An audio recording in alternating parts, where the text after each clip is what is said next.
Instagram is evil in an app form, and if you frequent the site, you are a bad person. I'm kidding. You're not a bad person. But I am better than you. I'm just joshin'. Or am I? No, I'm not.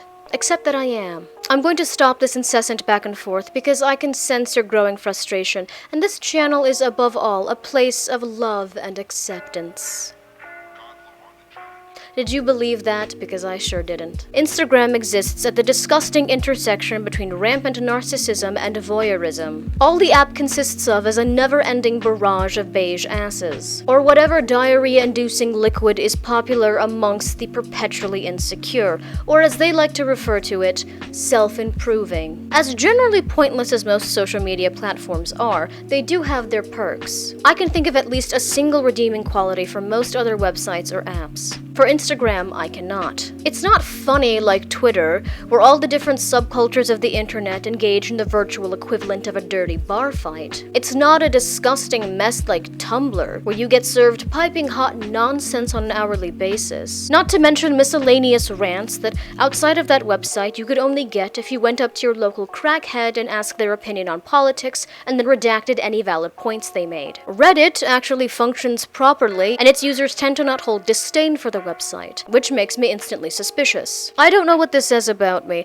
but anytime I see people genuinely happy and engaged, especially on a social media platform, I tend to think that something has gone awry. Like when you spot a group of blonde girls in white dresses rushing through a lush field, and you get this ominous feeling that a pagan cult ritual is about to take place. But you still stick around because you kinda wanna see it. Plus, your camera roll has a bit of storage left on it. Heck, even 4chan is better. You know that once you log in, you are in for a stream of unironic weeaboo content, fascist-sympathizing memes, and people so creepy that only FBI watch lists can rival them. But that's the whole point. You understand that's what you signed up for. I suppose what I hate most about Instagram is how disingenuous it is. It frames itself as a platform for posting and sharing videos, under the guise that the intention is to show the world your creativity or artisan bread bowl. It is in reality a place where the genetically and financially gifted get to boast incessantly about how much better their lives are than yours. There are exceptions, of course.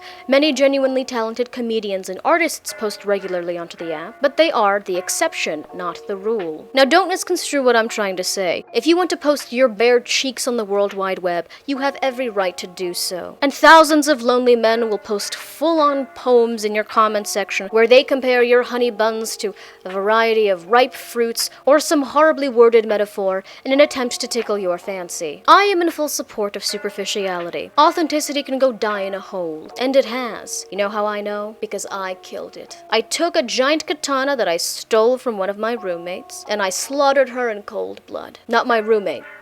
Authenticity. I taped the whole thing, too. Follow me on my OnlyFans for the full video. I would post it here on YouTube because I am, of course, a woman of the people. But Ariana Grande's Seven Rings was playing in the background, and I didn't want to get a copyright strike. Her carcass has been rotting for days now. The stench used to be unbearable, but I've grown quite fond of it now. One might say I derive pleasure from it. If these Instagram models were just candid and admitted to their followers that all we want is attention, cold, hard attention. We want to inject the validation directly into our veins. We'd snort it if we could, but injections reach the bloodstream quicker. And we're on London time here, people. But no, there's this bizarre need to pretend as if these people are motivated by anything other than seeking attention. I will say it here, shaming people for simply wanting attention on social media is ludicrous. That's the whole objective. What else are you posting for if not to momentarily escape from the lonely chasm that is your life? I just wish that people were honest about their true motivations. I, for one, don't need to use Instagram. I can record my little manifestos and post them on YouTube. And any petition that I want to make known to the government to urge them, for example, to make backward-facing baseball caps illegal for anyone over the age of 15, or to ban groups of middle schoolers who think that quoting Anchorman lines verbatim is the same thing as having a sense of humor, can be posted on change.org,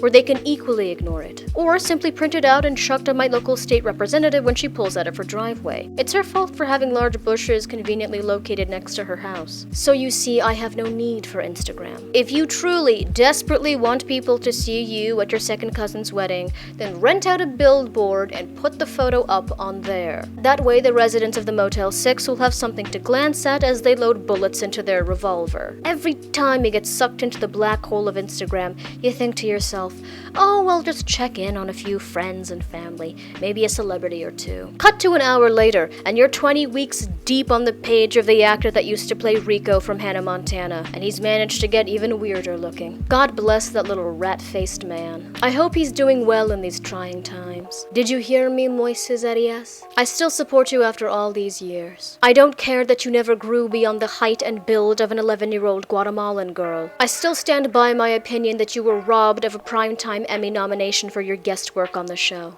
Fortunately, not all the content on the app is horrible. There are Instagram comedians so painfully unfunny that you actually feel better about yourself after watching them. There is, of course, the infamous Lele Pons, who has single-handedly made me xenophobic against Venezuelans. There are women who use their bodies to clickbait their followers, and they get quite a lot of slander for it. However, the men who do just the same thing rarely get the same degree of vitriol. And I, for one, am an egalitarian cyberbully. I don't care whether you're a man or a woman, an adult or a child, white or normal. I will drag you down to my level and beat you. The supposedly hot, shirtless men who fall into this category are just proof that if a guy with a six-pack tells you a joke, you are obligated not to laugh at them in an attempt to coax their ego or get them to like you. Because that reaction will be the catalyst for them thinking that they can pursue a career in comedy. You are to blame for this. Do you hear me, Hannah? Your attempt to make an aggressively tan Adonis feel better about himself has led him to the false assumption that he has sketch premises and punchlines that anybody with a triple-digit IQ is interested in hearing. A serial killer wouldn't play that at full volume, even if their intention was to drown out the screams of the person that they were murdering. Not if they were a serial killer with any taste, that is. To be fair, this is a demographic that tends to not be that discerning. The worst part of the app, by far, is how it manages to ruin people's perceptions of themselves. Everybody's photos are pristine and perfect. So you compare yourself to these gorgeous Instagram models and think, why can't my life look that nice? These people are busy jetting around the world, being tall and important, while you're stuck in a boring town with a dairy intolerance and a knack for catching seasonal depression. You haven't changed your underwear in 3 days, but to be fair, it's not as if anyone is going to see you, let alone be intimate with you. It's been a month since you felt the touch of another human being. You have a relatively long pillow that you clutch to at night in order to feel less lonely. In your lower moments, you've seriously contemplated drawing a little face on it. Nothing too intricate, just a pair of kind eyes and a warm smile. But it's not the same. It never is. So you feel dissatisfied and you're never happy, because even if your life does improve, it will never hold a candle to the posts of the pretty people. Now, I could sit here and tell you that you were just as beautiful as these people, but I really don't feel like lying. There is a reason that they are in Milan and you are in Poughkeepsie. And that is primarily because cities like that have a mandate in which 20% of all their residents must be inordinately attractive. They won't let you into the city limits if you don't meet that criteria. If you've ever wondered why your tourist visas to Italy keep getting rejected, now you know. Here is what I would suggest, nay, command. Delete the app off your phone, or just chuck it into a ravine. Better yet, send it to me. P.O. box in the description down below. It doesn't have to be in good condition, just send it. Make sure to not delete any of the photos off of it either. Trust me, they're in safe hands. I've reassured my probation officer that I'll stay out of trouble. You can trust me. I'm wearing a giant ring. The best thing that you can do is try and distance yourself from this app. If you want to see attractive people,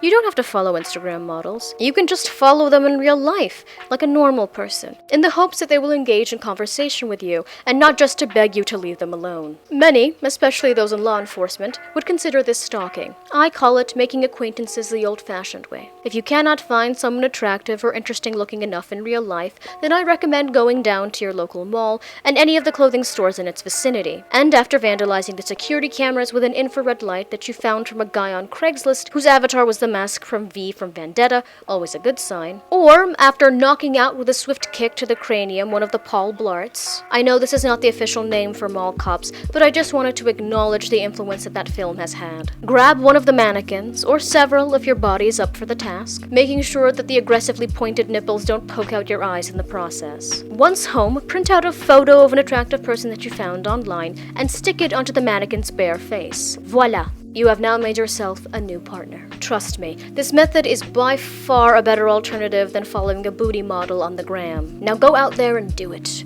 Seriously, do it. Now. That's not a suggestion, it's a command. And soon enough, it'll be a warning.